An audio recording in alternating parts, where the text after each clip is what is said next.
Before you ride, you gotta hear this. Riding a motorcycle is one of the most thrilling, freeing things you can do, but no one ever really tells you what it's actually like before you throw a leg over for the first time. Sure, people talk about the adrenaline, the speed, the freedom of the open road, but there's a whole other side to it. The stuff you only find out after you've already committed. Some of it's weird, some of it's funny, and some of it, if no one tells you, can catch you off guard in all the wrong ways. So if you're thinking about riding, just started, or even been at it a while but still nod when people mention that first time, this list is for you. Here are 13 things nobody tells you about before riding motorcycles, but absolutely should. Number 13. Your wallet will never be safe again. Nobody tells you this part, but once you start riding, your bank account is never going to be the same. You think buying the bike is the big expense? Oh no, that's just the beginning of a slippery slope. First comes the gear: helmet, jacket, gloves, boots. And sure, you can find budget stuff, but then you start seeing just slightly better options, and suddenly your $90 jacket turns into a $350 one with armor, vents, and a cool race stripe you didn't know you needed. Then it's mods. Exhausts, LED lights, phone mounts, bar end mirrors, upgraded levers, new tires that stick better in the corners. Just one little thing turns into a weekend ritual. I've literally walked into a shop to grab chain lube and walked out $200 lighter because they had heated grips on sale. Heated grips! I live in a place where winter lasts 2 weeks, but my brain went, comfort, bro. Even maintenance sneaks up on you. Chain wax, oil changes, brake fluids, spark plugs. You become that person who has a shelf in the garage full of random motorcycle cleaners and tiny specialty tools that look like medieval dental equipment. And don't even get me started on second bikes. Because eventually one isn't enough. You'll justify it too. This one's for commuting, the next one's for weekend rides. Boom, another hit to the wallet. So yeah, if you're getting into riding, just go ahead and open a tab called motorcycle stuff in your monthly budget planner. You'll thank me later. Number 12. You'll feel weirdly naked without gear. You ever step outside without your phone and immediately feel like you forgot how to function as a human being? That's exactly what it's like riding without gear, except instead of feeling disconnected, you feel exposed, like seriously exposed. At first, wearing all that gear might feel like overkill. A heavy jacket, gloves, boots, full face helmet. You'll be sweating just trying to walk to the bike, but the moment you get used to it, and it doesn't take long, you'll never want to ride without it again. Not just because of the protection, but because it feels right. It's like suiting up before a mission. Then, one day, maybe you're just running up the street to grab coffee and you think, I'll skip the jacket this time. You hop on the bike, roll a few blocks, and suddenly everything feels wrong. The wind hits different, the road feels closer, and in your head, all you can hear is, this is how it happens. Gear isn't just about safety, it becomes part of your riding identity. Without it, you feel like a knight that forgot his armor. Or worse, like one of those people who wears flip-flops on a sport bike. Don't be that person. Number 11. Helmets fog up at the worst times. Here's something nobody warns you about. Helmets turn into steamy little saunas exactly when you need them to be clear. You'll be sitting at a red light on a cold morning, breathing like a normal human being, and suddenly your visor decides, let's turn this ride into a game of guess what's in front of you. The irony is, helmet fogging doesn't happen when you're zipping down the freeway with the wind rushing in. Nope, it shows up when you're stopped, waiting to turn, or navigating through a tight parking lot, basically when visibility matters most. Some helmets come with pin lock inserts or built-in defogging features, which help a ton. But if yours doesn't, you either crack the visor slightly open to let some air in, or you do the classic exhale down technique, which, let's be honest, works about half the time and just makes you look like a confused dragon. Fog always has perfect comedic timing. So yeah, keep a microfiber cloth handy, crack the visor when you stop, and if it keeps happening, look into a legit anti-fog solution. It's one of those small things that can make a huge difference. Number 10. You'll start noticing every pothole on Earth. Once you start riding a motorcycle, you develop this sixth sense for potholes. I'm not kidding. You could ride the same street for years in your car and never notice anything wrong. But the moment you're on two wheels, every tiny dip, crack, or uneven manhole cover suddenly looks like a booby trap. And that's because it is. A pothole in a car might just give you a jolt. On a motorcycle, it can throw your whole front end out of line or mess with your balance, especially mid-turn. The stakes are way higher. It gets to the point where you start scanning the road like a hawk. I've caught myself dodging a pothole with such perfect precision I felt like I should have gotten points for it. And then, of course, a week later, I hit one dead center while looking at a squirrel. Balance, right? But in all seriousness, you'll become hyper aware of road conditions. Gravel, oil slicks, uneven pavement, stuff that car drivers literally roll right over without a thought, becomes part of your daily threat assessment. You'll even start warning your non-riding friends about that nasty one on 5th and Main. They won't care, but you will. Number 9. Always assume drivers can't see you, even if they're looking right at you. Let's clear something up. Just because a driver is looking in your direction does not mean they see you. I know that sounds crazy. You're on a bright red bike, wearing a high-vis jacket, headlight on, and they still pull out like you're a ghost on wheels. Why? Because to them, you kind of are. There's this thing called inattentional blindness, and it basically means the brain sometimes doesn't register things it isn't actively looking for. People are conditioned to look for cars and trucks, not motorcycles, so even if a driver glances toward you, their brain may not process your presence fast enough to act on it. It's like being invisible, but in the worst possible way. That's why one of the first rules every rider should burn into their brain is assume every driver is about to do something stupid. It's not pessimism, it's self-preservation. You're at a four-way stop? That car on your left might jump the gun. You're passing a line of parked cars? Someone might open their door without checking. And don't even get me started on left turns. Left turns are where motorcycles go to die. I had a guy once stare me dead in the face at an intersection. We made eye contact. I nodded. He nodded back. I started to go, and he turned right into me, like we were speaking completely different languages. I hit the brakes, avoided him by inches, and all he did was shrug, like oops.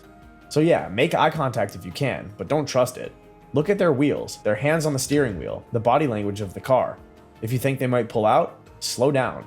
Cover the brakes. Assume you're invisible until you're well past them. Number 8. Always check your tire pressure before riding. This one doesn't sound exciting, but trust me, it matters a lot more than you think. Unlike cars, motorcycle tires don't have the luxury of 4 contact patches. You get 2 small ones, and those tiny patches of rubber are the only thing keeping you from kissing the pavement. So when your tire pressure is off, your grip, handling, braking, cornering, it all suffers. And the crazy part? Tires can lose pressure just sitting in your garage, especially in colder weather. I've checked my pressure after a week off the bike and found it dropped 5 or 6 psi. That might not seem like much, but on a bike, it can make the difference between feeling planted in a corner and skating through it like Bambi on ice. The problem is, a lot of riders, especially new ones, just assume their tires are fine. If it doesn't look flat, it must be good, right? Nope. By the time you can see a low tire, it's dangerously low. I used to skip this check all the time, until one morning I went for a ride, took a turn like I usually do, and the front felt weird, sluggish, like it was trying to slide out from under me. Pulled over, checked it. Front tire was 20 psi. It should have been 36. That was a wake-up call. So yeah, grab a decent tire pressure gauge, check both tires before every ride, especially if the bike's been sitting. Takes 30 seconds, might save your life. And hey, while you're down there, check the tread too. Worn tires are just asking for trouble. Number 7. Always park facing out, especially on a hill. Here's a little detail that nobody really talks about until you mess it up. How you park your bike matters, a lot more than it does in a car. Let's say you pull into a spot, nose first, slightly downhill. Feels fine, right? The bike's stable, the kickstand's down, and you go to grab your coffee. But when you come back and try to leave, surprise, now you have to back a 500-pound motorcycle uphill with your legs and no reverse gear. Yeah, have fun with that. This happens to almost every new rider at some point. You don't think twice about the angle or slope until it's too late.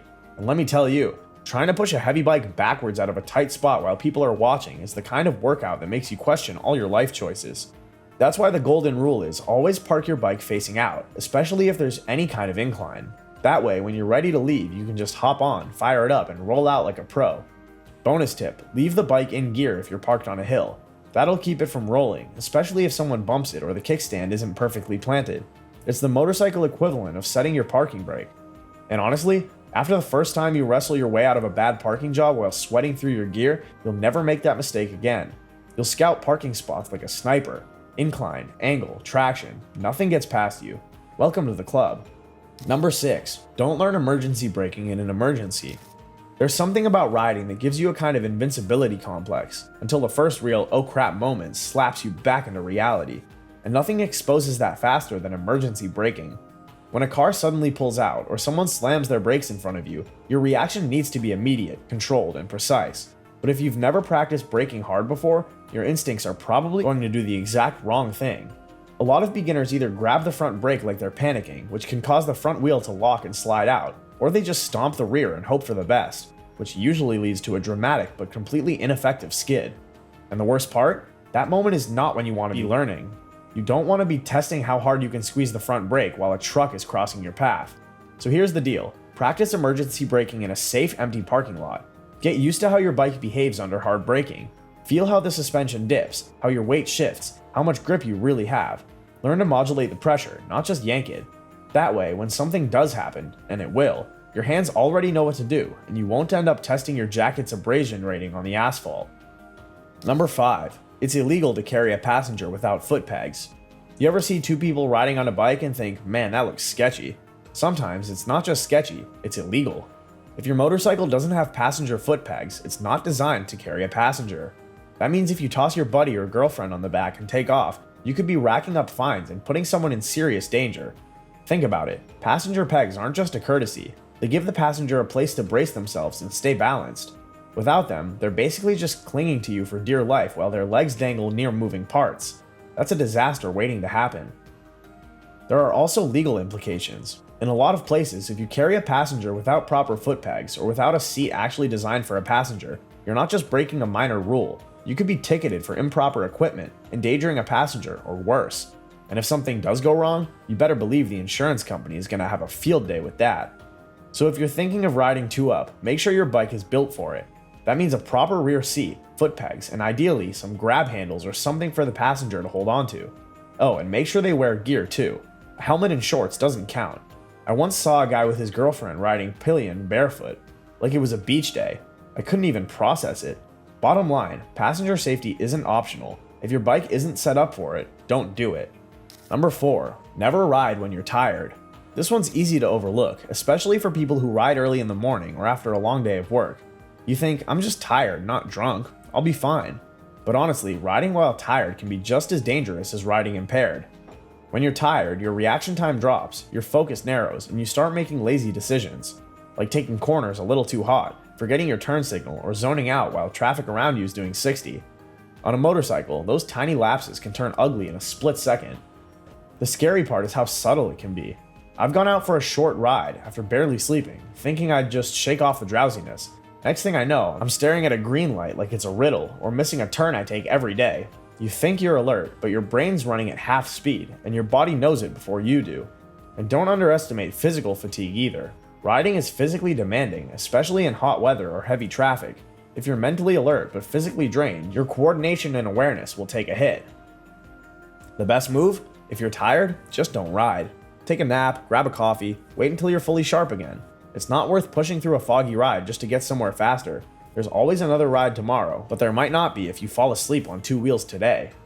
Number 3, riding is physically and mentally exhausting at first. If you've never ridden before, you might think it's like driving a car, but with more wind and cooler jackets. And yeah, it looks chill from the outside, but once you're actually on the bike, it's a full body workout and a mental chess match, especially at the beginning.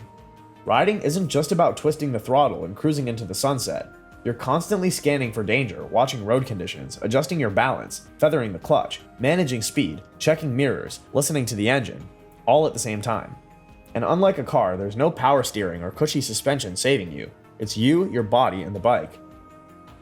Your core works to keep you balanced. Your legs grip the tank to stay stable. Your arms are absorbing the bumps and nudging the handlebars with precision. And your brain? It's running 100 calculations a second, especially in traffic. Honestly, I came home from my first proper group ride and just collapsed on the couch. Everything hurt. I wasn't even sure what muscles I'd used, but they all seemed mad at me. And mentally, it's draining. You're hyper aware of everything. Potholes, drivers, signs, smells, vibrations. Your brain is on overdrive because you have to be dialed in. One lapse in focus and it's not just an inconvenience, it could be serious. But here's the good news, it gets better. Your body adapts, your brain learns what to prioritize, and riding becomes second nature. Eventually, what felt exhausting becomes relaxing. But at the start, just know it's okay to feel wiped after a 30-minute ride. You're not weak, you're just human. Number 2, cars will try to kill you unintentionally. Alright, sounds dramatic, but hear me out, they really will.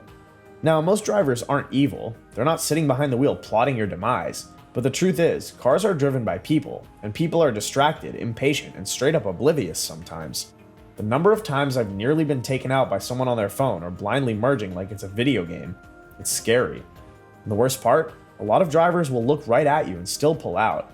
I once made eye contact with a guy at a stop sign, like full-on soul-connecting eye contact, and he still pulled out like I wasn't even there. I swerved, honked, and waved, and he just shrugged. like, oops, didn't see you. Bro, we made eye contact. That's why you've got to ride like you're invisible. Pretend every car is about to do something stupid, because eventually one will. Cover your brakes at intersections. Stay out of blind spots. Don't assume that blinker means they actually intend to turn. Give yourself space and always have an escape plan. It's not about being paranoid, it's about being prepared. You can't control other drivers, but you can anticipate their screw-ups and ride in a way that keeps you safe. Defensive riding isn't optional, it's survival. Number 1. Riding changes the way you see the world. This one's hard to explain until it happens to you, but once it does, you feel it. Riding a motorcycle rewires your brain in the best possible way. It changes how you interact with the road, how you view traffic, and how you move through space. You're no longer separated from the world by a windshield and a dashboard. You're in it. You smell the rain before it hits. You feel every temperature change when riding past a lake or under a tree canopy. You notice details you never gave a second thought to when driving. Slight road slopes, cracks, the way wind shifts through buildings. The world becomes alive again. And then there's the emotional side. Riding gives you this intense sense of freedom and presence. It's like meditation, but with engine noise and adrenaline. There's no room for yesterday's stress or tomorrow's anxiety. Just the road, the moment, and the hum of the machine beneath you. You start to crave it. Not just the ride, but the clarity it brings. Some of the best thinking I've ever done has been in my helmet, cruising down an empty road, and some of the worst moods I've ever had, gone after a 20-minute ride. Once riding gets into your soul, it stays there. It doesn't just change how you travel, it changes who you are. What other riding lessons have you learned over the years? Let me know in the comments. If you enjoyed the video, hit that like button, subscribe to the channel, and turn on the notification bell. See you in the next video.